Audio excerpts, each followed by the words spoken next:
Welcome to goRIA. I'm Chuck Fala, and as we do every Wednesday at 3 p.m. Eastern Time, we're doing our live stream. And this week, rather than having a guest, co-host, I guess, whatever you want to call it, I'm actually going to walk you through the website. For those of you that have not seen it yet, perhaps you were just listening to the live streams or listening to the podcast, which you can get on, your various podcast purveyors. You can check out the website too. There's a lot of great resources right on here. Very simple to get to. It's www.goria.com. goria.com. Could not be any simpler. And once you get here, you will see the library of all of our podcasts, our live streams, our webinars, our Best for Breakaways, which is essentially a curated article list of articles from Investment News directly that deal very, very specifically with the needs and wants of the breakaway advisor. This way to RIA also has some really great resources from our sponsor, which I should mention is LPL Financial. And then, of course, this brings you right back to the Investment News website. Let me just give you a little peek of what we have going on here. So these are the podcasts. When you click here more, you'll see the whole list. Let me start at the bottom, right? Because these are kind of in chronological order. Blazing a Trail to Independence. This was the first one we actually did with Phil Trueblood. And this is a really cool story because he had a couple of mishaps during his move to the RIA space, including a fire in his office, which was actually the second worst thing that happened to him. If you want to figure out the first worst thing that happened to him, check out that podcast. But the good news is he made it to the independent space. I saw him just last night here at a conference, and he's doing great.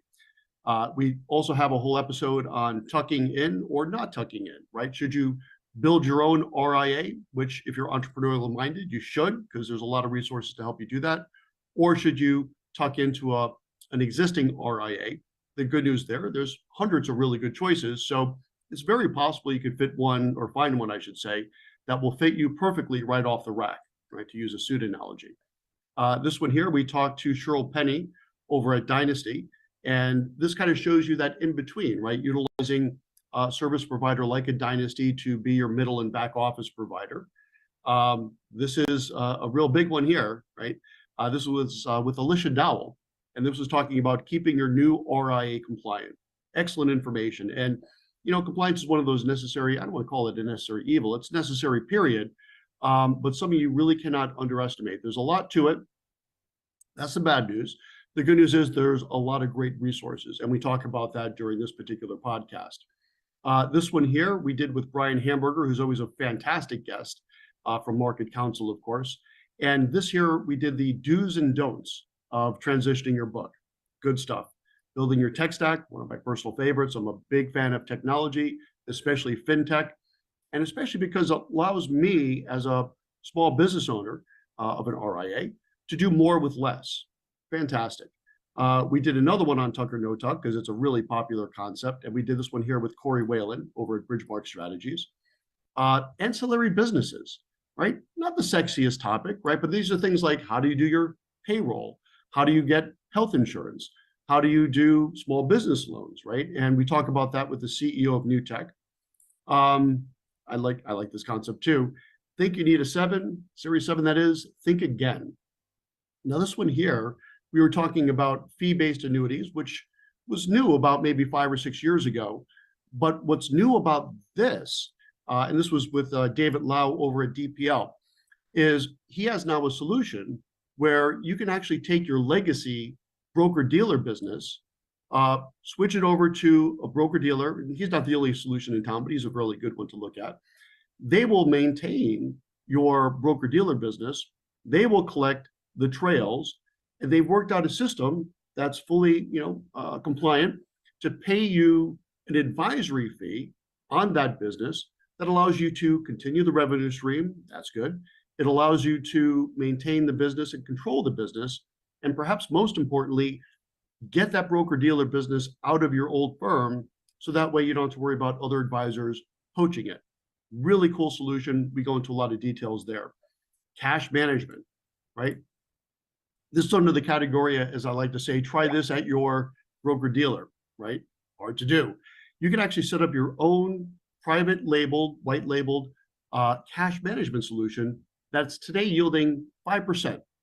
FDIC guaranteed and has the ability to FDIC guarantee up to 25 million. Now, I'm sure you know that the FDIC limit is 250,000. Listen to that podcast and see how you can get that up to 25 million with one resource. It's a pretty cool solution. And let's see here. Is this the most recent one? Yes. So this brings us up to current. This one was with my good friend Steve Chen over at New Retirement. And what we talk about there is he's got a really interesting solution. If you're in the RIA space or looking to do so, you're probably an advisor that leans toward financial planning. I know we lean very hard into financial planning. He has a really interesting do-it-yourself solution. Now you might ask, why would me as a certified financial planner, why do I want to do it yourself solution, right? I want to do it with me solution. But what's interesting about his do it yourself solution is you could utilize that for some of your smaller clients that maybe don't have really the immediate need for full-blown financial planning or perhaps a full-blown guided financial planning experience with you as a certified financial planner or advisor, but you still want to keep them in your ecosystem, right? So this would be good for perhaps some of the small balance participants in your 401k plans, a great way to put your name in front of them.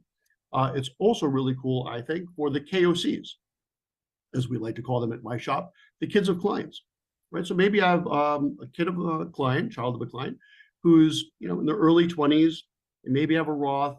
You don't have a whole lot of money to manage, but they still have some planning to do.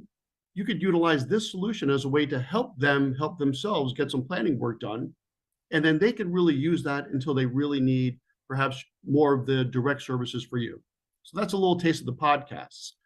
Live streams, let's take a look at those. I was able to get a lot of fantastic content for the live streams, which I do weekly, just to give you guys an update. But I also am now doing them live on site at various conferences. So the most recent one I did was here at the FPA National, and just check out all these great guests, okay? Starting off here with Dan Moisand, who's the board chair of the CFP board. We talk about the need of fiduciary care and how that's impacting the RIA space. James Lee, the president of FPA National, Diana Cabrisi, who's just, it was a great interview. She's a lot of fun, and she's got such a depth of understanding of what RIA needs, especially with regards to marketing. We had a great conversation there. Christian Wasaki, who is the chairman of the board of what he likes to call Quad A. I like to call it 2 because the full name is a little bit longer, which is the Association of African American Financial Advisors. A great chat with him. Sonia Dreisler, we talked about DEI. David Blanchett, who I'm sure you all know, the head of research over at PGIM. We talked about the dirty word that is annuities, and perhaps how that's not so much of a dirty word anymore. Now that they're in the fee-based world, you strip out those commissions, even those people that used to perhaps poo-poo annuities, myself included, think they're not so bad now, right? You strip out those commissions, they can serve a really good role in your fee-based financial planning world. Matt Gardner, we talked about a financial planning fraternity, which is money, MNY fraternity. That was a lot of fun. Laura Garfield, we talked again more about video marketing, and in particular, how to put together your own video marketing announcement for your clients as you make your move from the broker-dealer world all the way to the RIA space. Mark Sheff, we talked about the DOL. And again, how does that DOL fiduciary proposal impact the broker-dealer world? Is it going to be harder and harder and harder for advisors to be in the broker-dealer world with all the extra compliance and the disclosures? Why not just make the full break, go RIA and work truly as a fiduciary? There's really nothing you need anymore that requires a Series 7, in my opinion. And I'll put that out there as a challenge. Show me something that requires a Series 7 these days. I don't think there's anything left in the investment world that requires a 7. I think it could all be done commission-free, which I think is good news. David Lau and so on and so forth. So we have a ton of live streams, and these are good little snippets to give you an idea of what you should be thinking about as you go RIA.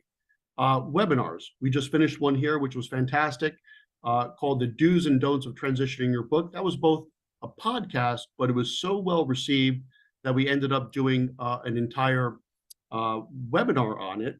And we had some great guests here, including Louis Diamond, who I'm sure most of you know, and some other really great speakers. So there's a lot of excellent content on Go RIA right this moment. Now, what I'm really excited about is what's coming early next year. we'll be really expanding the site in addition to these podcasts and live streams, which are very good content oriented and giving you I think, a really good sense of what you should be thinking about if you're looking to go RIA.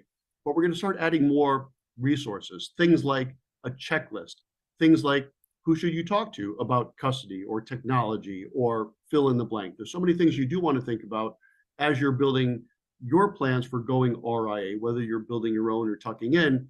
And what we want this to be is really something you just bookmark and it's always there for you. We're always updating content with what's new, but also there'll be a lot of evergreen things, how to put together your own pro forma, right? How do you compare this offer versus that offer, right? If you're looking to go RIA, I promise you there's not going to be any shortage of offers out there for you to join firms.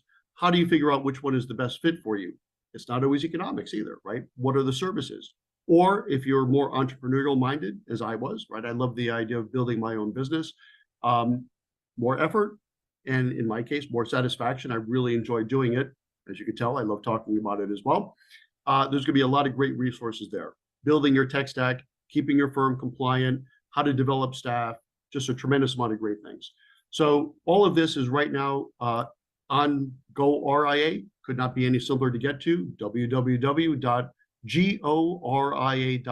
goria.com, and check out all this great content. And on behalf of goRIA, fueled by investment news, I'm Chuck Vela, and I'll be back next week, Wednesday, 3 p.m. Eastern time, to give you an update on what's new next week. Thanks for joining us. I'll see you soon. Take care.